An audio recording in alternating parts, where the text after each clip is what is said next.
sit. Don't worry. Don't go anywhere.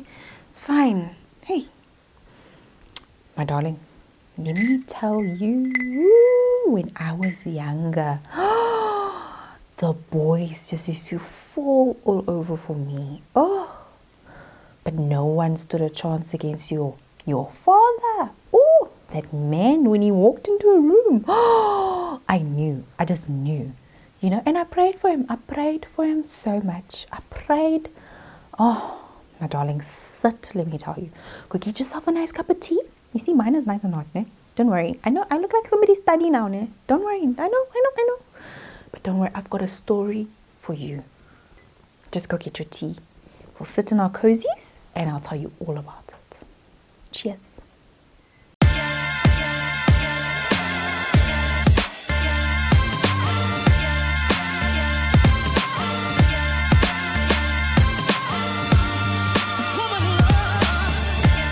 Hey gorgeous, and welcome back to my channel. I'm Kopano Shimange and this is how I do things. The show where you send me your questions and I'll let you know how I would do things. Now, you can use it, don't use it, take it, don't take it. It is completely up to you. Now, in today's episode, I'm going to be talking about a question that has been flooding my inbox.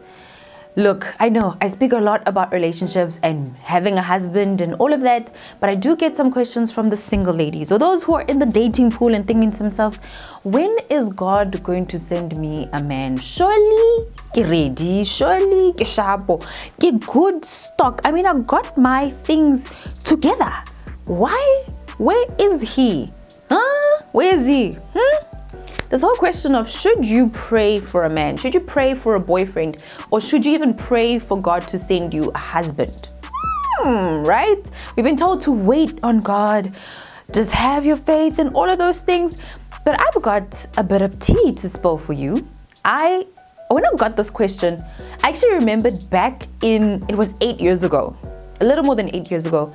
I sat and I actually prayed for God to send me a man. I literally called it. I used to do I used to write letters to myself or write letters to God. And this one was called God Send Me a Man. And I was there. I wrote it out. And after getting this question, I looked at my husband and I thought to myself, oh my word. Heavenly Father, thank you. He sent me the man I prayed for.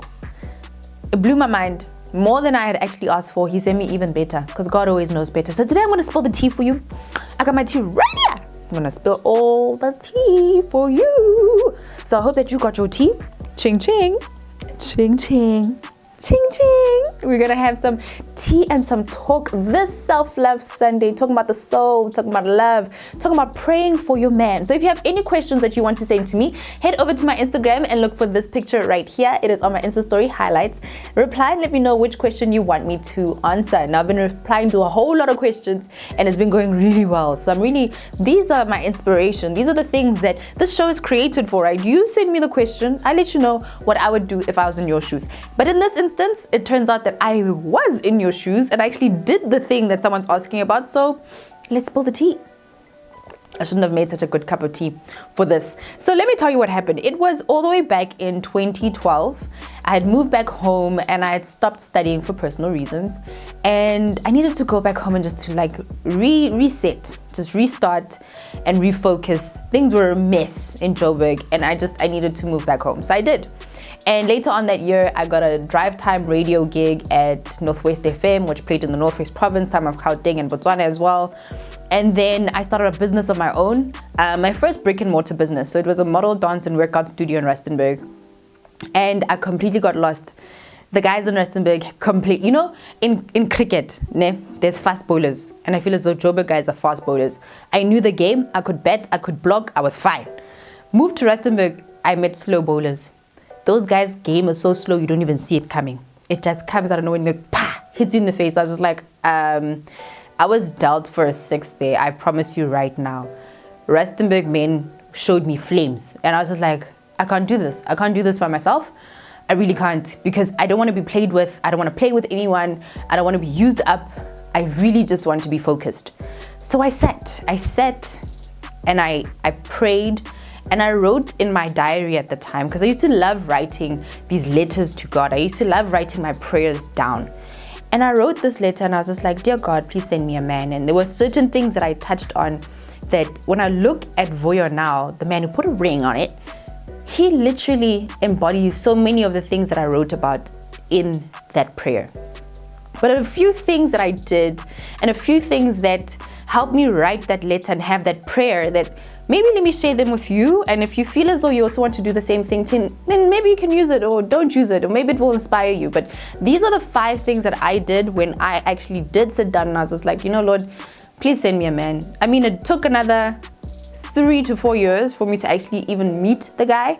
But when I did, I didn't even know that that was the person that I was looking for. And also, it's not like after I prayed, I was just like, where is he? God said he's going to send me. If I pray, he hears my prayers. He's going, where is he, Lord? That's not what I did. So here are the 5 things that I did when it came to praying for a husband and praying for a man. And maybe they will help you and the perspective that you have when you approach this whole situation as well. Number 1, bring all things to God in prayer. Now, this is something that a lot of people ask themselves. Should I pray about a man? Should I ask God to send me a man? And everything in your life, you should bring to God in prayer. Everything, guys, I pray about everything. Everything, and not from like a genie in a bottle type of, rubbing. I send my requests and then, God gives me everything that I want. Not like that, but every single thing I have a conversation with God about. I mean, everything. If I want my daughter to sleep throughout the night, if I wanted to poop or pee, I pray about it. If I want something to, if I want to clear up my mind, I pray to God about it. Everything. About waking at 5 a.m. in the morning. Everything I pray about. Everything. So even if there's something that's weighing heavy on your heart, and even if it's not heavy at all, just bring it to God in prayer. Don't ever ask, should I pray about it? It should always be yes. Always pray about it. Pray about anything, everything, before, after, and during the situation. Just feel okay about praying for the thing that you want to pray about. Always. Just connect to God and just pray about it. Number 2 is to ask God to guide your prayer. Now, this sounds a little weird, but I actually sat on this for some time. So when this happened, it was in 2012 when I actually sat and I finally decided, I'm actually going to pray about this. I'm not just going to have it in my mind. I'm not going to have like the simple, small prayers. I'm actually just going to sit. I'm going to write a prayer letter to God, and I'm actually going to sit down about this thing. So what happened was in 2010 or 2011, I was an influencer already, and I was in a campaign with Vodacom where we had a mentorship session with Claire Mawisa. And I remember she said that she wrote down the description of the man that she wanted in her life. She said, and she was like, I want him to be like this. Every single description that you could think of, right? Even from the way that he looks, the way that he behaves, all of those things. And that sat on me for a while, and I was just like, that's such an interesting thing, but I feel as though I can't just write this note and just leave it. I feel as though I want to communicate with God, my creator, the one who knows the plans that he has for me. I want to talk to him about this thing. So what I did was, for a while, it was playing in my mind. That I think I should write this list of what I want for a man, this description.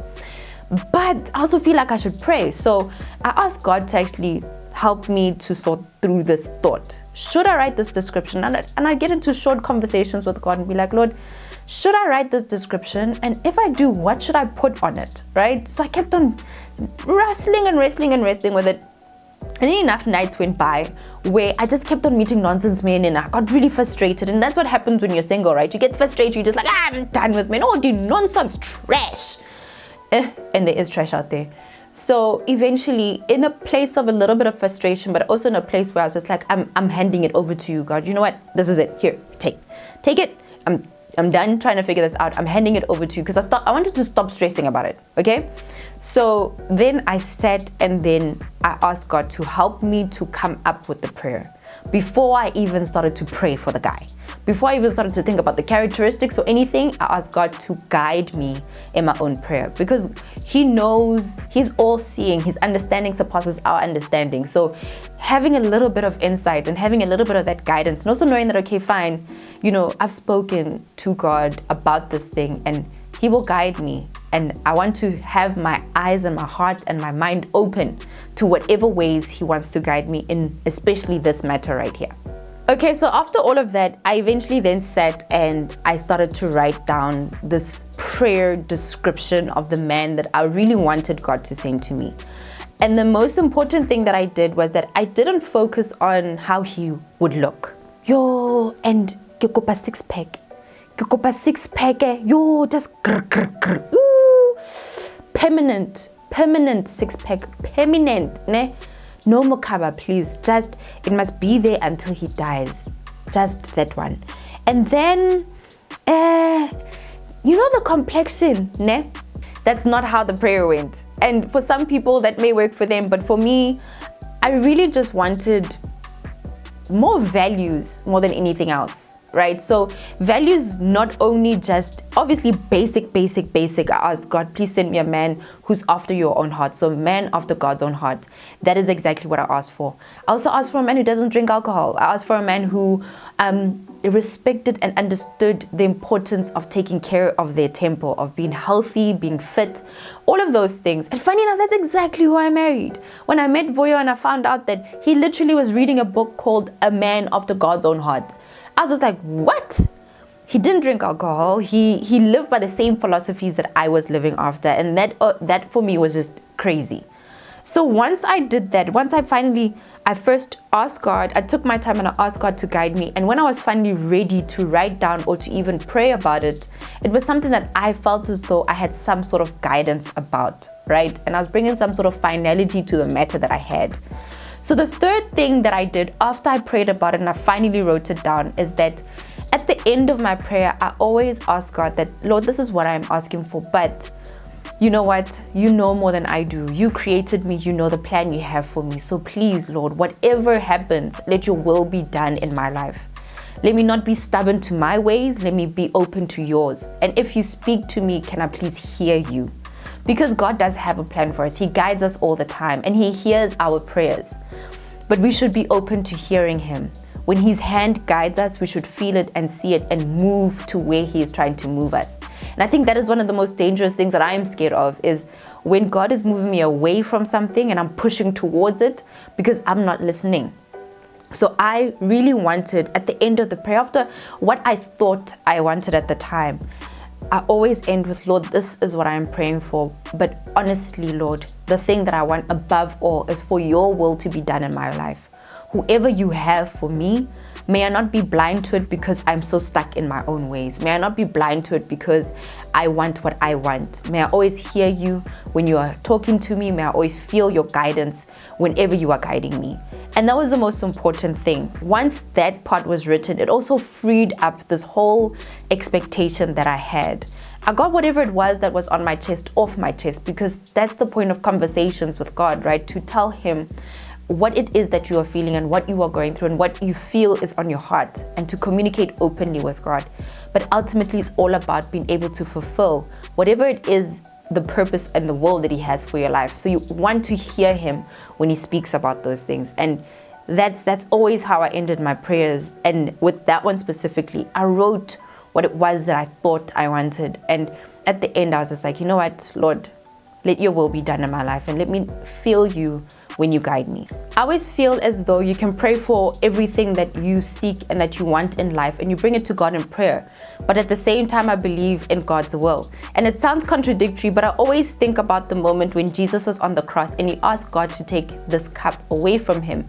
But he said, nevertheless, not my will, but your will be done. This is what I ask for. But God, above all else, I ask for your will to be done in my life. So yes, pray for what it is that you want, but above everything, pray that God's will be done in your life. Number 4, once I was done with this prayer, once I was done in this description and everything that I'd written down, where I focused mostly on values that I was looking for, what is important to this man, his mentality, the morals that he had. Once I was done, and then I asked God for his will to be done and for him to guide me and for me to hear him as he guided me, the 4th thing that I did was I closed it. And this is me, right? Some people believe in praying continuously. For me, I was just like, I've prayed about it, I've released it, I've given it over to God. And once that was done, I remained my focus on God and God alone, right? Seek first the kingdom of God and all things will follow. And that's how I looked at it. I was like, okay, my focus is on God and God alone. I didn't go and now start looking for this guy that I prayed for. Okay, let me look for this guy that I prayed for. God has heard me, so I'm going to look for him. I believe that God will send me the guy when it is time. During his time, he will answer my prayer in the way that he sees fit.